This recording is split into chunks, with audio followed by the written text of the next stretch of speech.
சொல்லி கிளம்ப கருப்பா மலைய பாத்துக்கடா நான் போயிட்டு வரேன் மதுரைக்குங்கிறார். வந்து ஆத்துக்குள்ள டீண்டாங்கி இறங்குறாரு. ஆமா உள்ள ஒரு தவக்கலை மாதிரி ஒரு முனிவு இறந்தான். தவக்கால ரூபத்துல சுதர்சன் பேரு மண்டூக மகிழ்ச்சியுமாங்க.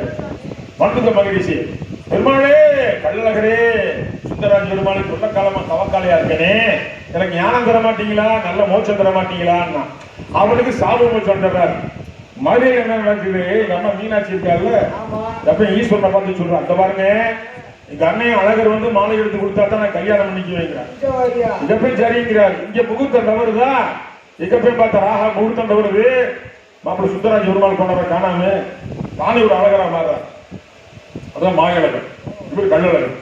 தானே ஒரு அழகரா மாதிரி தானே மாலை எடுத்து கொடுத்து தானே எங்க அம்மாவை கல்யாணம் பண்ணிக்கிறாரியா. ஏமாமே பார்த்தான் கல்லழகன், நம்ம இல்லாம தங்கச்சி மீனாட்சி கல்யாணம் பண்ணிட்டா இவன் மூஞ்சிலே முடிக்கப்படாதுன்னு மேற்க போகாம கிழக்க வந்தான்.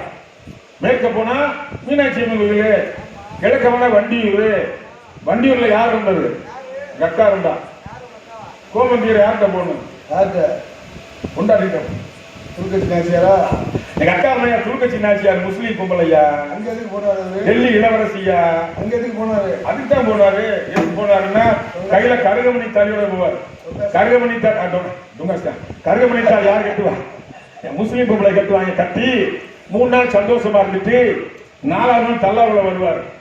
அப்ப மாமி தானே அக்கா புருஷன் தானே ஓங்கி சொல்லி ஆமான்னு. ஆமா எல்லா பயிலும் விளக்கமாக அடிப்பாங்க. ஐயா ஏன்டா துருக்கச்சி வீட்டுக்கு போயிட்டு வந்த சீரதி பூதவி இருக்கும் போது நீ ஏன்டா அங்கே துருக்கச்சி வீட்டுக்கு போயிட்டு வந்து அடிச்சாங்க. ரொம்ப காலம் அடிச்சுட்டே இருந்தாங்க. என் மாமை திருமண நாயக்க ராஜா வந்தாரு. ஏடா பெருமாளை விளக்கு மாத்தி அடிக்கிறீங்க? வேணாண்டா, என் குலதெய்வம்டா, என் மனசு தாங்கலடா, ஏடு கொண்டலவாடா வெங்கட்ரமணா கோவிந்தா கோவிந்தா அப்படின்னா நாங்க காலங்காலமா அடிச்சுட்டு இருக்கோம். வேணாண்டா அடிங்க ஒண்ணு செய்யுங்க, மல்லிகைப்பூ பல்லக்கில் தூக்கிட்டு வந்து மல்லிகைப்பூ செண்டால அடிங்கடாண்டா. இன்னைக்கு வரைக்கும் மாமே மல்லிகைப்பூ செண்டை வந்து அடி வாங்குறான். என் மாமன் தானே, என் மாமன் கையில ஒண்ணு வச்சிருந்தா சக்கராயுதம். சக்கராயுதம் ஏவுனாரா உலகங்கள் நான் பிடிச்சேன். ஏவுனார் 3 பேர் மேல கண்டபுராணம் இல்லைங்க. சூரபத்மே தாடு